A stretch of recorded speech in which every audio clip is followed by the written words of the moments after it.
तो वहाँ पे जब किसी केस नंबर पे बुलाया जाता है कि अगला केस नंबर ये, उससे पहले जज साहब के सामने सारी फाइल रखी होती है। वो तो थोड़ा सा होता है, बाकी और साइड में होती है, तो कई बार तो इतना इतना ढेर होता है, हज़ारों पन्ने, और दिन भर में पता नहीं कितने केस जज सुनते हैं। अब आप सोचिए कि किसी केस नंबर के बारे में एक पुकारा गया, अगले केस, अगला मुकदमा ये है, और देश की सबसे बड़ी अदालत सुप्रीम कोर्ट और उसके भी चीफ जस्टिस बैठे हों, और अचानक उस केस के आते ही वो फाइल की तरफ देखें भी नहीं, ना फाइल खोलें, और सीधे कहें कि अच्छा तो ये तुम्हारा केस है, तुम वही हो ना जिसने एक स्टूडेंट को, एक ब्राइट स्टूडेंट को बड़ी बेदर्दी से मारा, उसके जिस्म पर 17 बार तुमने हमला किया। इतना ही नहीं, जब तुम कत्ल कर रहे थे तब उसके मोबाइल पर फ़ोन आ रहा था, घंटी बज रही थी, कम से कम 2 बार कॉल आए, और दूसरी तरफ उसकी माँ थी, माँ को पता नहीं था, और तुम उसकी बेटी को लगातार उस वक्त मार रहे तेज़ धार हथियार से। ये बताओ कि ये सारी चीज़ें मुझे आज भी याद हैं, इसलिए कि तुमने जिस तरीके से इस जुर्म को अंजाम दिया वो बेचैन कर देता है सोच कर ही कि क्या कोई शख्स ऐसा भी कर सकता है, और इसीलिए मुझे फाइल खोलने की ज़रूरत नहीं पड़ी। ये रंजन गोगोई, सुप्रीम कोर्ट के चीफ जस्टिस जो रिटायर हो गए, उन्होंने एक केस की सुनवाई के दौरान ये बात कही थी, बिना केस फाइल को खोले हुए। तो आप अंदाज़ा लगाएं कि वो केस कैसा होगा, उस केस में क्या कुछ हुआ होगा। आज वही कहानी आपके सामने है, कहानी मोहब्बत की नगरी आगरा, जहाँ ताजमहल है, वहाँ हुई एक मर्डर की। 15 मार्च 2013, 15 मार्च 2013 की बात है। आगरा में एक जगह है और दयाल बाग एक अच्छा खासा वहाँ पे लोकेशन है, लोकेलिटी है। तो इसी दयाल बाग के पास एक और जगह है जिसमें है खेल गांव। शाम के करीब 7:30 बजे होंगे। इस खेल गांव में तब तक अंधेरा हो चुका था, मार्च का महीना था, सर्दी लगभग जा रही थी, गर्मी आ रही थी। एक शख्स गुजर रहा होता है इस खेल गांव के पास से, अचानक देखता है कि सड़क किनारे एक ऑल्टो कार खड़ी हुई है। वो करीब जाता है, देखता कार के अंदर कोई नहीं है। अब सड़क किनारे जिस तरीके से बेतरतीब अंदाज में वो कार खड़ी थी, उस शख्स को कुछ शक होता है। वो फ़ौरन 100 नंबर पर कॉल करता है और कहता है कि यहाँ पे एक ऑल्टो कार खड़ी है और कार के आसपास दूर दूर तक कोई नहीं है, कार के अंदर भी कोई नहीं है। अब एक लावारिस कार, बहुत सारी चीज़ें हो सकती हैं, आपको पता है, टेरर थ्रेट और ये सारी चीज़ें, बॉम्ब, कुछ भी। तो जैसे ये कॉल आता है कंट्रोल रूम को, कंट्रोल रूम से फ़ौरन लोकल पुलिस को इन्फॉर्म किया जाता है। उसके बाद पीसीआर और फिर लोकल पुलिस पहुंचती है। खबर सच थी, देखा कि वहाँ एक ऑल्टो कार खड़ी है, कार का दरवाज़ा बंद है, कार में कोई नहीं है। किसी तरीके से खैर पुलिस फिर कार को खोलती है। कार के अंदर से कुछ नहीं मिलता, लेकिन एक सीट पर एक कागज़ का टुकड़ा मुड़ा हुआ मिलता है। पुलिस उस कागज़ के टुकड़े को खोलती है तो उस पर एक फ़ोन नंबर लिखा हुआ था, मोबाइल का नंबर था। अब कार में कुछ नहीं, कार इस तरीके से खड़ी हुई है। पुलिस को कुछ समझ में नहीं आया, उन्होंने कहा चलो एक क्लू है, इस नंबर पे डायल करते हैं।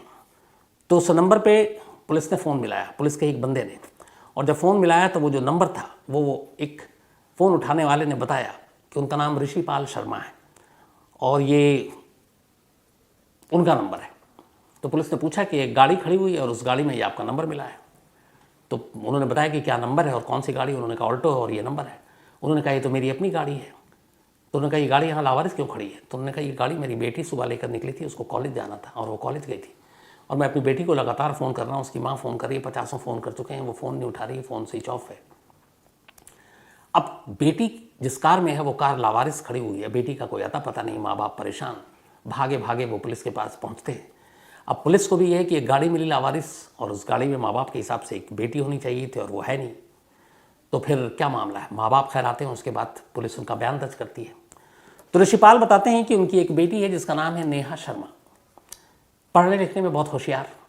नेहा शर्मा ने एमएससी किया पहले, फिर एमफिल किया और अब पीएचडी की पढ़ाई कर रही थी, डॉक्टरेट की, और वो भी आगरा के प्रतिष्ठित जो दयाल बाग एजुकेशनल इंस्टीट्यूट, यहाँ से वो पढ़ाई कर रही थी पीएचडी की। पढ़ने लिखने में बेहद तेज़ थी, माँ बाप को उस पर फ़ख्र था, नाज था। अब माँ बाप दोनों ने बताया कि हमेशा की तरह वो आज सुबह कॉलेज के लिए निकली, इंस्टीट्यूट के लिए, और वो गई। इंस्टीट्यूट जाने के बाद उससे बात भी हुई, लेकिन फिर उसको दोपहर 3 बजे तक घर आ जाना चाहिए था। वो घर नहीं लौटी तो माँ को फिक्र हुई, मैंने फ़ोन किया, कई बार घंटी बजी, किसी ने उठाया नहीं। फिर माँ करती रही, तो एक बार किसी लड़के की आवाज़ आई और उसने कहा कि दीदी सदर बाज़ार गई हैं। इतना कहकर फ़ोन काट दिया। अब माँ को लगा कि हो सकता है मार्केट किसी काम से गई हो, लेकिन मन में ये भी है कि फ़ोन के कोई और कैसे उठा रहा है। इसके बाद वो फिर फ़ोन करती रही, लेकिन फ़ोन किसी ने उठाया नहीं। कोशिश करते करते एक बार और फ़ोन उठा। इस बार फिर फ़ोन पे एक लड़के की आवाज़ आई और उसने कहा कि दीदी तो पिक्चर देखने, मूवी देखने गई और वो इस वक्त लाइन में लगी हुई हैं, टिकट ले रही हैं। इतना कहने के बाद फ़ोन कट गया। अब इसके बाद 50 फ़ोन किया, फिर नेहा से कोई बात नहीं हुई।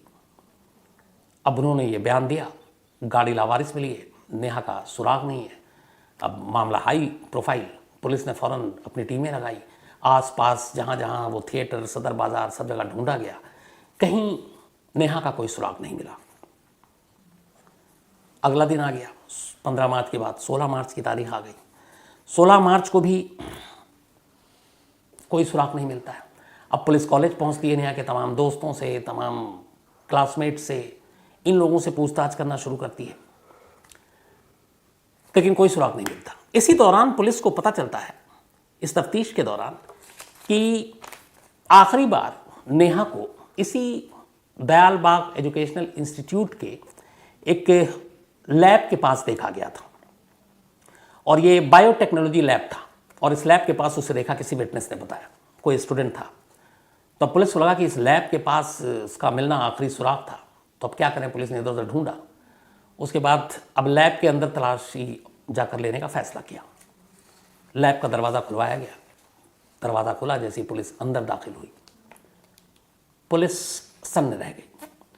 पूरा लैब का जो फर्श था वो खून से सना हुआ था, और उसी फर्श पर जख्मी हालत में, दूर से ही देख कर लग रहा था कि कितनी बुरी तरह से मारा गया है, नेहा की लाश पड़ी थी। सलवार उसका घुटनों तक था, जिस्म पे अलग अलग जगहों पे तेज धार हथियार के निशान थे। पास ही एक शीशे का टुकड़ा पड़ा हुआ था, ग्लास का, जिसको देखकर लग रहा था कि शायद उस टुकड़े से भी हमला किया गया। बट जिस तरीके से लाश की हालत थी, पुलिस को लगा कि जिसने भी मारा बहुत बेदर्दी से कत्ल किया।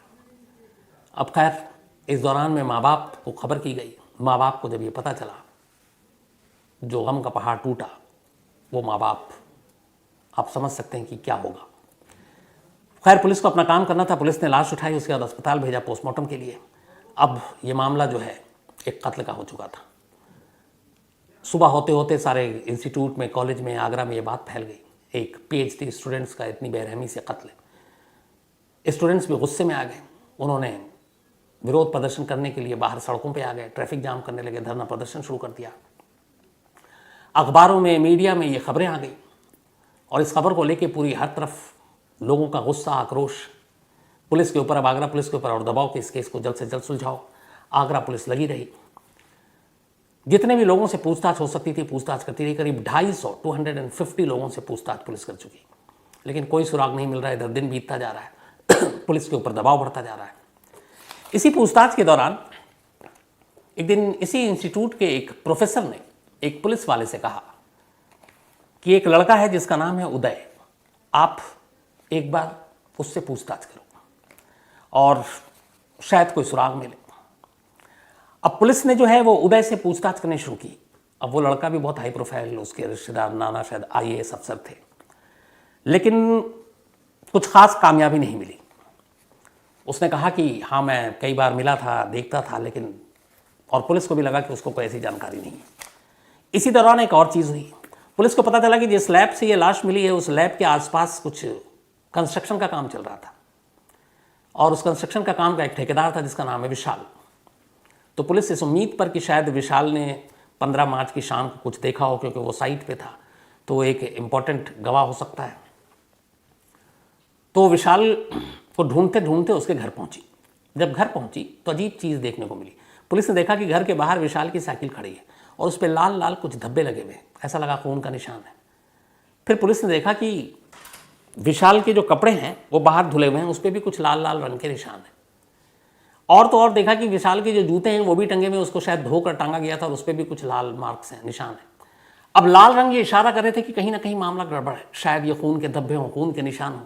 और उसी लैब के आसपास विशाल काम कर रहा था एक ठेकेदार के तौर पर। तो इतने शक काफ़ी थे। पुलिस ने विशाल को उठाया, थाने ले गई। अब उससे पूछताछ शुरू हुई हर तरीके से, लेकिन विशाल हर बार यही कहे कि वो बेकसूर है। तब तक पुलिस ने ये जो सारी चीज़ें, कपड़े, साइकिल और उसके जूते, इसको फॉरेंसिक जांच के लिए भेज दिया था। 3 दिन तक पुलिस ने विशाल को अपनी हिरासत में रखा, और वो लगातार 3 दिन तक इनकार करता रहा। तीसरे दिन फॉरेंसिक की रिपोर्ट आई और इस रिपोर्ट में कहा गया कि ये लाल रंग खून के निशान नहीं है बल्कि ये पेंट है। अब पुलिस के हाथ फिर खाली, विशाल को छोड़ना पड़ा। पुलिस जहाँ की थी वहीं तक रही। इधर इस दौरान में पोस्टमार्टम रिपोर्ट आ चुकी थी। पोस्टमार्टम रिपोर्ट में कत्ल की वजह तो सामने थी कि एक्सेस ब्लीडिंग, ज़्यादा खून बहने से, जिसम पे 17 जख्मों के निशान थे। लेकिन पोस्टमार्टम रिपोर्ट में भी एक अजीब चीज़ थी, रेप हुआ है या नहीं हुआ इस बात की कंफर्मेशन नहीं थी। मतलब पोस्टमार्टम रिपोर्ट आधी अधूरी थी। वो ये कह रहा है कि हो भी सकता और नहीं भी हो सकता, तो कंक्रीट कुछ नहीं था। अब पोस्टमार्टम रिपोर्ट भी उलझाने वाला। इधर विशाल भी हाथ से निकल गया, कोई सबूत नहीं। लगभग 15 दिन हो गए। अब इधर दबाव लगातार बढ़ता जा रहा है। छात्रों के अंदर गुस्सा भी है और पुलिस के हाथ खाली है। तब पुलिस ने फिर अपनी गलतियों को कुछ सुधारने का फैसला किया। पहले 2 दिन पुलिस को आमतौर पर हर केस में ऐसे ही होता है, हल्के में लेते हैं। अब 15 दिन हो गए थे, दबाव था ऊपर से आला अफसरों का भी प्रेशर, गवर्नमेंट का भी और आम लोगों का भी। 15 दिन के बाद पुलिस ने तय किया कि चलते हैं उस लैब को जिसको सील करके रखा हुआ था और एक बार फिर वहीं से सुराग ढूंढने की कोशिश करते हैं। अब इस बार पुलिस की टीम अपने साथ फॉरेंसिक टीम को लेकर जाती है। लैब के अंदर जाते हैं और वहाँ छोटी से छोटी चीज़ों को वो कलेक्ट करते हैं एक सबूत के तौर पर। इसी तलाश के दौरान उन्हें लैब के फर्श से कुछ बाल मिलते हैं। वो बाल का साइज़ देखकर एहसास हो रहा था कि ये किसी लड़के का है। अब पुलिस ने वो बाल उठाया और उसको फॉरेंसिक जांच के लिए भेज दिया। इधर उस प्रोफेसर के अलावा कुछ और लड़कों ने फिर पुलिस से कहा कि आप गलत दिशा में जांच कर रहे हैं, आप उदय के ऊपर नज़र रखिए और उदय को इन्वेस्टिगेट कीजिए, पहली सुलझ जाएगी।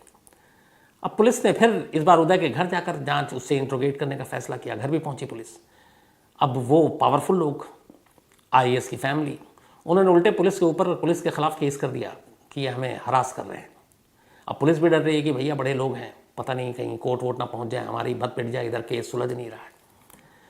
अब इधर धीरे धीरे 250 लोगों से पूछताछ, उसमें जीरो इन करते करते अब 22 सस्पेक्ट बचे। उन 22 में उदय भी है। इसी दौरान फिर पुलिस को पता चलता है कि लैब में एक टेक्नीशियन है और उस टेक्नीशियन, उसका नाम है यशवीर संधू। एक विटनेस ने बताया कि 15 मार्च 2013 की शाम उसने उस ऑल्टो कार में यशवीर संधू को देखा था। अब पुलिस के लिए बड़ा खुलासा था, हालांकि लेट मिला था, जानकारी लेट मिली। पुलिस ने यशवीर संधू को उठाया। उसने कहा कि हाँ, वो गाड़ी में चला रहा था लेकिन मेरा कत्ल से कोई लेना देना नहीं है और ये गाड़ी मुझे वहाँ तक जहाँ पे छोड़ा है उदय ने कहा था छोड़ने के लिए। अब पुलिस को लगा कि एक पहला, लेकिन उसने कहा कि उदय ने क्या किया था ये मुझे जानकारी नहीं, क्योंकि उदय कब कहाँ किया था, कत्ल में शामिल है नहीं, मुझे नहीं मालूम। अब पुलिस के फिर हाथ खाली, इधर डर भी रही है कि बड़े ताकतवर लोग हैं, कितनी बार पूछताछ करूँ। इसी दौरान में एक बार पहली चीज़, अच्छी चीज़ हुई, वो ये कि जो 15 दिन के बाद लैब से फॉरेंसिक एविडेंस कलेक्ट किए गए थे उसकी रिपोर्ट आ गई। जो फर्श से बाल बरामद हुए थे, 22 लोगों के सैंपल भेजे गए जो सस्पेक्ट बचे थे, उनमें से एक उदय भी था और वो सारे बाल जो वहाँ से कलेक्ट किए गए थे उदय से मैच कर गए। अब जब फॉरेंसिक रिपोर्ट आ गई तब पुलिस के पास शक की कोई वजह बची नहीं। इसी के बाद पुलिस ने उदय को उठाकर उससे फिर से पूछताछ करने का फैसला किया, तीसरी बार। इस बार पुलिस ने उससे अपने हिसाब से तमाम तरीके से बात की, पूछताछ की, मनोचिकित्सक को भी बिठाया, बार बार एक सवाल को 1000 बार पूछा ताकि वो कहीं पे भी कुछ गड़बड़ बोल रहा है तो फिर सच बोले, ये भी एक तरीका होता है। और आखिरकार इस लंबे इंट्रोगेशन, लंबी पूछताछ के बाद उदय टूट गया और उसने कन्फेस कर लिया। उसने कहा कि हाँ, नेहा शर्मा का कत्ल उसने किया है। 39 दिन बीत चुके थे इस मर्डर केस को। 15 मार्च को शुरू हुआ था और उसके बाद 23 अप्रैल 2013 को आगरा पुलिस ने एक प्रेस कॉन्फ्रेंस की और कहा कि उसने इस केस को सुलझा लिया है और यशवीर संधू, लैब टेक्नीशियन, और उदय, इन दोनों को गिरफ्तार किया। लेकिन गिरफ्तार करने के बाद जो सारी सेक्शन और धाराएं थे वो सिर्फ और सिर्फ मर्डर के थे। पुलिस ने कहा कि पोस्टमार्टम रिपोर्ट से क्लियर नहीं हुआ, इसलिए रेप के चार्जेस नहीं लगाए। इधर इतनी देर हो चुकी थी, 39 दिन हो चुके थे और लोगों को पुलिस मोटिव भी नहीं थी कि अगर रेप नहीं हुआ तो सिर्फ कत्ल क्यों हुआ, वजह क्या थी। तो पुलिस के इस आधी अधूरी तफ्तीश को लेकर लोगों में गुस्सा था। इसके बाद मांग की जाने लगी, खुद नेहा शर्मा की फैमिली ने मांग की कि इसकी सीबीआई इंक्वायरी होनी चाहिए। और आखिरकार इस मामले में राज्य सरकार ने, यानी यूपी की गवर्नमेंट ने कहा कि इस मामले की जांच सीबीआई को सौंप दी जाए। और सीबीआई को इधर पुलिस ने अपनी चार्जशीट दाखिल कर दी, जिसमें अभी ये याद रखें कि उस पर रेप का इल्ज़ाम नहीं लगाया। पुलिस ने 16 जुलाई 2013 को चार्जशीट दाखिल की थी, लेकिन इसके चार्जशीट दाखिल करने के बाद लोगों में गुस्सा आया क्योंकि रेप का इल्ज़ाम लगा नहीं था और मर्डर का मोटिव क्लियर नहीं कर पा रही थी लोकल पुलिस। तो 22 जुलाई को सीबीआई जांच की यूपी गवर्नमेंट ने सिफारिश कर दी और 29 अगस्त को आखिरकार सीबीआई ने इस मामले की जांच शुरू कर दी। इधर यशवीर और उदय को पुलिस गिरफ्तार कर चुकी थी, लेकिन कमाल देखिए कि 1 साल के बाद ही, बल्कि 1 साल भी क्या, 13 का ये मामला था, 11 फरवरी 2014 को दोनों को कोर्ट ने जमानत भी दे दिया। अब दोनों बेल पे बाहर। इधर सीबीआई को जांच मिली, अब सीबीआई जांच कर रही है। सीबीआई ने जांच की, तमाम फॉरेंसिक नमूने, हालांकि वो पुलिस नहीं उठाए थे, उनकी दोबारा जांच की गई, अच्छे से लैब में जांच की गई और जो सारे बॉडी के पार्ट्स थे उस वक्त की जो जांच रिपोर्ट थी उसको निकाली गई। फिर सीबीआई ने यह पाया कि नेहा शर्मा का रेप हुआ था और रेप के बाद ही मर्डर हुआ था और उससे पहले उसे क्लोरोफॉर्म सुंघाया गया था। अब जो कहानी सीबीआई ने फिर ये सारी तफ्तीश की, तो इसके बाद सीबीआई ने अपनी चार्जशीट दाखिल की अदालत में और अदालत में चार्जशीट दाखिल कर ये कहा कि जो आगरा पुलिस की इन्वेस्टिगेशन थी कि सिर्फ मर्डर है, ये गलत है, ये रेप एंड मर्डर है। सीबीआई की कहानी के हिसाब से उदय लगातार नेहा शर्मा के पीछे पड़ा हुआ था, उसे तंग भी करता था, उसको लेकर बुरी नीयत रखता था। 15 मार्च को नेहा कॉलेज गई, उसके बाद वो लैब की तरफ आई। इत्तेफाक से कोई और लैब में था नहीं, टेक्नीशियन जो है उसका जानने वाला था। लैब के अंदर क्लोरोफॉर्म रखा हुआ था, तन्हाई में कोई और था नहीं, मौका देखकर उसने क्लोरोफॉर्म सुंघा दिया, लेकिन उससे पूरी तरह से नेहा बेहोश नहीं हुई और उसने उसके साथ ज़बरदस्ती करने की कोशिश की, उसने विरोध किया।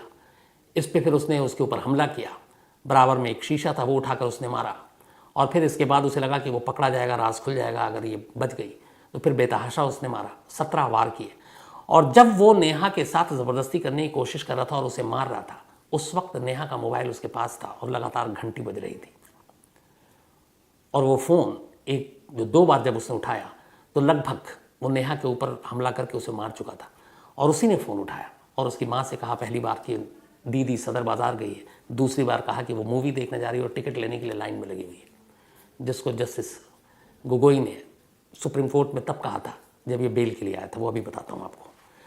तो सीबीआई की चार्जशीट आ गई, रेप का मामला दर्ज कर लिया गया और इसके दर्ज होते ही सीबीआई ने बेल का विरोध किया। इसके बाद इन दोनों की ज़मानत अर्जी खारिज हो गई, दोनों को फ़ौरन वापस आगरा जेल में डाला गया। फिर वक्त बीता, कुछ साल के बाद 2018 में इधर चूंकि इसको मर्डर केस में बेल मिला था, अब सीबीआई ने चार्जशीट में रेप लगाया तो रेप में अब ज़मानत मिली नहीं थी, निचली अदालत ने दी नहीं, ऊपरी अदालत ने इनकार किया। तो अब उदय पहुंच गया सुप्रीम कोर्ट और उसने कहा कि हमें एक मामले में तो बेल मिल गई, दूसरे मामले में दे दी जाए। तब चीफ जस्टिस गोगोई की ये अदालत थी और ये कहानी उस वक्त मीडिया में और हर तरफ थी और तब उन्होंने कहा था कि ये वही केस है ना जिसमें एक पीएचडी स्टूडेंट को बड़ी बेरहमी से मारा गया, उसके जिस्म पर 17 चाकू के निशान थे और जब कत्ल हो रहा था तब उसकी मोबाइल की घंटी बज रही थी और कत्ल होता जा रहा था। तो ऐसे अपराध, ऐसी चीज़ें ज़हन से जाती नहीं हैं, बेचैन करती हैं और ऐसे मामले में ऐसे शख्स को कोई कैसे ज़मानत दे सकता है। सुप्रीम कोर्ट ने यह कहकर ज़मानत देने से इनकार कर दिया था। हालांकि सीबीआई ने अपनी चार्जशीट में जो लैब टेक्नीशियन था उसको बरी कर दिया क्योंकि उसका इस कत्ल में और रेप में कहीं से कोई रोल नहीं नजर आया। अक्यूज सिर्फ एक को बनाया, उदय को। यह मामला अब भी लोअर कोर्ट में है। अब आप ये देखिए कि 2013 का केस है, ये 7-9 साल हो गए। उदय आगरा की जेल में बंद है लेकिन अभी तक फैसला नहीं आया। आज भी नेहा शर्मा के माँ बाप इंसाफ की उम्मीद में बैठे हुए हैं कि कब फैसला आए, कब उनकी बेटी के इस कातिल को कड़ी से कड़ी, तब उनके हिसाब से फांसी की सज़ा मिले। लेकिन 9 साल तो हो गए, अभी तक निचली अदालत का फैसला नहीं आया। अभी इसके बाद ऊपरी अदालत में जाना है, अभी सुप्रीम कोर्ट में जाना है। तो भाई कितने केसों को रोएं, कितनों की शिकायतें करें, न मालूम कितने और बरस लग जाए एक माँ बाप को इस उम्मीद पे कि कब उनके साथ इंसाफ होगा।